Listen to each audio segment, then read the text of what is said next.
Welcome back, friends. मैं doctor Mukhopadhyay, एक sports injuries and arthroscopic surgeon with Saksham orthopaedics Gurgaon. Continuing with the series on sports injuries, आज हम बात करेंगे regarding the most common injury which is suffered by athletes, runners, cricketers, football players, tennis players, badminton players, which is ankle sprains, ankle twisting injuries or ankle ligament injuries. Ankle ligament is the most common injury for which an athlete would visit either his physiotherapist or the doctor. ये जो ankle ligament है, जो सबसे commonly इंजर होता है वो होता है lateral ankle ligament complex, जो एंकल के बाहर के साइड होता है, क्योंकि जब सबसे कॉमनली एंकल ट्विस्ट होता है वो इनवर्ड्स होता है. ये जो एंकल लिगामेंट कॉम्प्लेक्स है, ये या तो एक माइल्ड सा स्प्रेन हो सकता है, पार्शियल टियर हो सकता है या कंप्लीट टियर हो सकता है. इस लिगामेंट का एंकल स्टेबिलिटी में बहुत इंपॉर्टेंट रोल है एंड इसकी इंजरी से आपको एंकल में इंस्टेबिलिटी की फीलिंग आ सकती है, persistent पेन की फीलिंग आ सकती है एंड रिपीटेड एंकल ट्विस्टिंग से एंकल में कार्टिलेज इंजरी भी हो सकती है. मोस्ट ऑफ द टाइम्स ये माइल्ड लेवल का ही होता है, जिसको हम immediate rest, ice packs and probably some taping या ब्रेसिंग से मैनेज कर सकते हैं. Very rarely are these ankle injuries severe enough to demand any other intervention. Usually जब आपको ये इंजरी होगी, आपको immediately पेन, साथ ही साथ within a couple of hours ankle में swelling and difficulty in walking महसूस हो सकती है.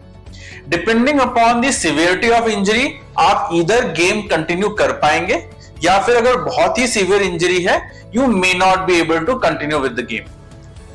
Mild injuries and immediate scenario में irrespective of the severity of the injury, हम इसको rest, ice pack and bracing से मैनेज करते हैं. बट इन केस आपका इंजरी सीवियर ग्रेड का है, इन केस आपको रिपीटेडली एंकल ट्विस्टिंग हो रही है या फिर आपका परसिस्टेंटली एंकल पेनफुल है, ऐसे केसेस में हम इसको फर्दर इन्वेस्टिगेट करते हैं in the form of an MRI and an X-ray. MRI हमें एसोसिएटेड इंजरीज के बारे में बताएगा, साथ ही में किस लेवल की इंजरी है वो बताएगा, और जो लिगामेंट कॉम्प्लेक्स है उसके कौन कौन से पार्ट्स इंजर्ड है वो भी बताएगा.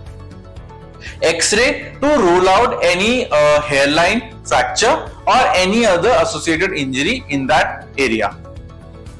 साथ ही एक good clinical examination to pinpoint the site of pain and the level of instability in the ankle.